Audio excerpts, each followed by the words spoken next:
Innallaha yudnil mu'min fayadha'u 'alaihi kanafahu wa yasturuh. Sesungguhnya Allah tabaraka wa taala akan mendekatkan seorang mukmin ini pada saat hari berhisab. Wa jaa'a rabbuka wal malaku saffan saffa. Dan Rabbmu datang, malaikat sudah berbaris-baris. Pada hari itu dipanggil satu persatu untuk dihisab oleh Allah.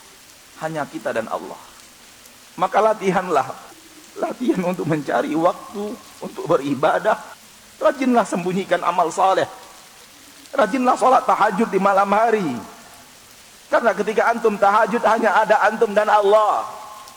Rajin baca Al-Quran di kesendirian, di mana semua manusia tidak tahu apa yang antum kerjakan. Jangan kita hanya beramal ketika ada orang. Setelah orang tidak ada, kita pun tinggalkan amal itu. Perbanyaklah amalan agar ketika nanti dipanggil menghadap Allah, Allah turunkan kanaf. Karena kita sudah rajin di dunia menghadapnya sendiri, maka ia panggil kita pun sendiri. Kemudian Allah berkata kepadanya, "Ata'rifu dzamba kadza?" Apakah engkau tahu dosamu yang ini? Allah sebut dosa-dosa kita, saudaraku. Apakah kamu pernah melakukan ini? Apakah kamu masih ingat dosa yang ini, dosa yang ini, dosa yang ini? Dan berapa dosa kita? Berapa kita sudah melakukan maksiat kepada Allah?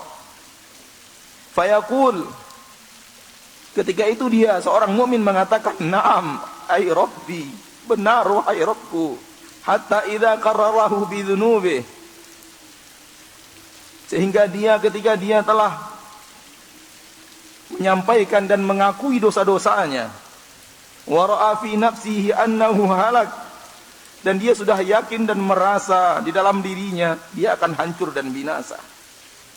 Kenapa? Karena terlalu banyak dosa yang Allah sebutkan kepadanya. Allah berkata, "Satartuha 'alaika fid dunya."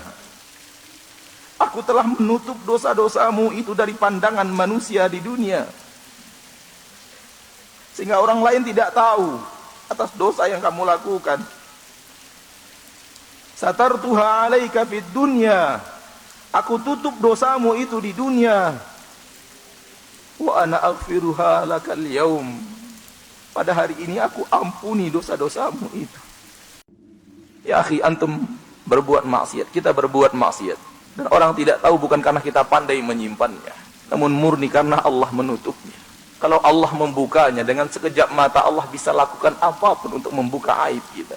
Namun Allah pengasih dan penyayang, yang menyayangi kita dengan menutup aib-aib kita. Maka jangan pernah merasa menjadi manusia suci. Jujurlah kepada diri antum dan jujurlah kepada Allah apa yang telah antum lakukan. Karenanya di akhirat kelak, orang yang selalu menghadap Allah di kesendirian dan minta ampun, minta maaf kepada Rabbnya, mereka lah yang akan mendapatkan apa yang dikatakan Rasulullah SAW dalam hadis yang sahih dari Imam Bukhari dan Muslim ini. Allah panggil menghadap, Allah turunkan penutup, hanya dia dan Rabbnya. Nabi melanjutkan, "Wa ammal kafir."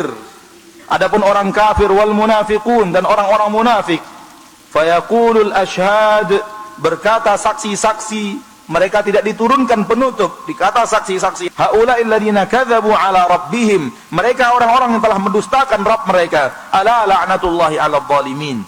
Ketahuilah bahwa laknat Allah untuk orang-orang yang zalim. Kalau kita yang mengalami, naudzubillahi min dzalik, maka lakukanlah di dunia sebelum saatnya kita ingin melakukan namun tidak ada kesempatan untuk melakukannya.